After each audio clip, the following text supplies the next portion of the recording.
Okay, so many ways to love. I think that's where I left off before. Principle 2, selfishness.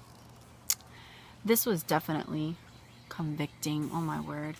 I really think a lot of the stuff she said about how we view, how we want to be loved, how we expect marriage to be, how our society has fed us since the day we were born that feelings is like everything. We are, even when we try not to let our feelings guide us, man, it's hard, because that's what we've been taught since we were kids, that how we feel is all that really matters.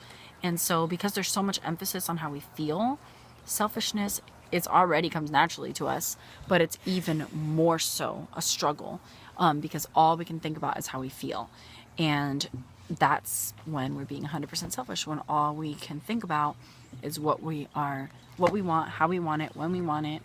When it doesn't go our way, it's upsetting, it's disappointing, lack of contentment, all of that stuff, instead of seeking to serve and love. That was super convicting. And then the bitterness chart is so convicting. I think, to me, there's like two types of bitterness. There's just the little things that you can have each day, like, oh, I can't believe he left this cup here. That's bitterness, but you can nip that like that.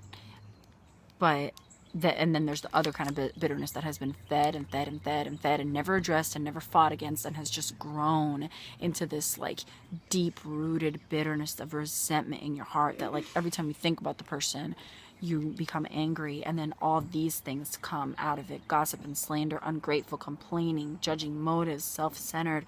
All these things are like so evident. So that's really something to really, really, really fight against constantly, and examine your heart and make sure that if you are bitter, that you're not just letting it go unaddressed, because it's going to grow over and over, or bigger and bigger, until it's very much, much more work to restore and fix. And then the doctrine of bitterness, talking about, you need to hold on just a minute.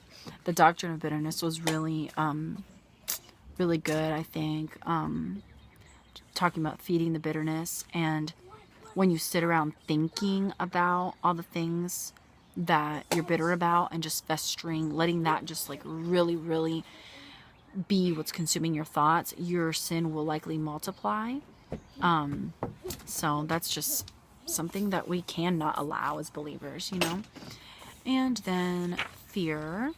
Oh, and bitter thoughts, and the thoughts to replace those bitter thoughts with. That was really good on 94 and 95 and 96. And I can go on and on here. And the proud and the humble, response to being hurt. That was really convicting. I know I struggle with pride, because I know that when I get my feelings hurt, my next feeling is always anger, always. So this was so convicting to me, because I already know that, but it was just really good to see the contrasting approach, the contrasting response, the humble response, what it should be. And it was really good. And then the fear, that's probably the one that least applies to me, but still really good. No, baby, move over here on the side and wait till I'm done. Move more that way.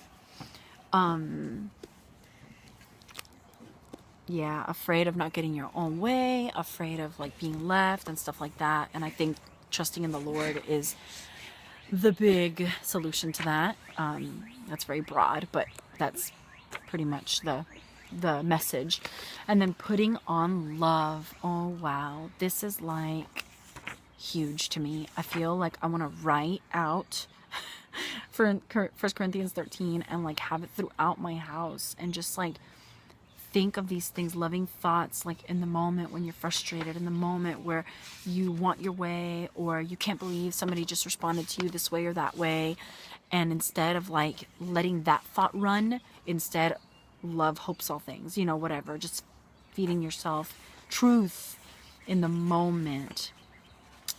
Really, really, really impacting stuff. Really good. I've read this book 3 times, but it's still like amazing every time I read it, and I hope that it's working wonderful things in your life and in your marriage. And I'm sorry again for not doing a video last week. I would love to hear your thoughts on these 2 chapters.